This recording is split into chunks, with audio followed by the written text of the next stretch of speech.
Nombre, chapitre 23. Balaam dit à Balak: Bâtis-moi ici 7 autels, et prépare-moi ici 7 taureaux et 7 béliers. Balak fit ce que Balaam avait dit, et Balak et Balaam offrirent un taureau et un bélier sur chaque autel. Balaam dit à Balak: Tiens-toi près de ton holocauste, et je m'éloignerai. Peut-être que l'Éternel viendra à ma rencontre, et je te dirai ce qu'il me révélera. Et il alla sur un lieu élevé.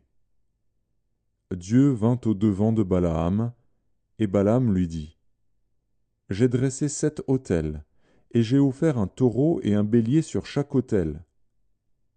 L'Éternel mit des paroles dans la bouche de Balaam, et dit: Retourne vers Balak, et tu parleras ainsi. Il retourna vers lui. Et voici, Balak se tenait près de son holocauste, lui et tous les chefs de Moab. Balaam prononça son oracle, et dit: Balak m'a fait descendre d'Aram, le roi de Moab m'a fait descendre des montagnes de l'Orient. Viens, maudis-moi, Jacob. Viens, sois irrité contre Israël. Comment maudirais-je celui que Dieu n'a point maudit? Comment serais-je irrité quand l'Éternel n'est point irrité?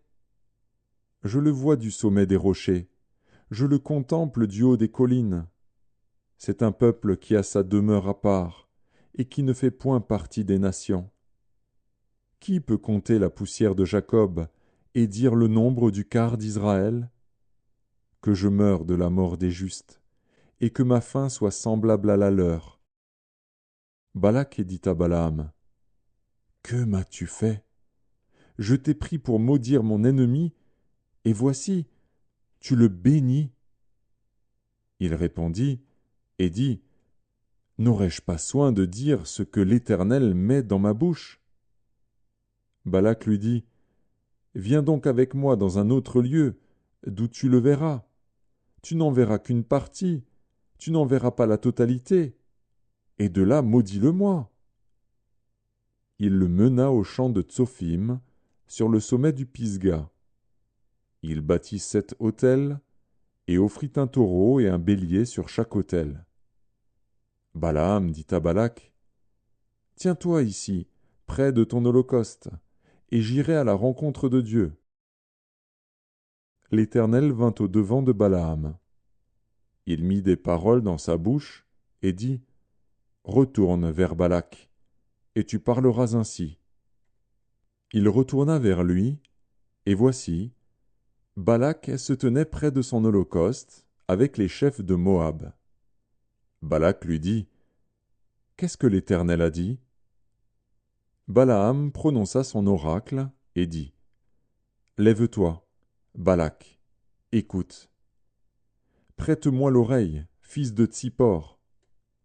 Dieu n'est point un homme pour mentir, ni fils d'un homme pour se repentir. Ce qu'il a dit, ne le fera-t-il pas?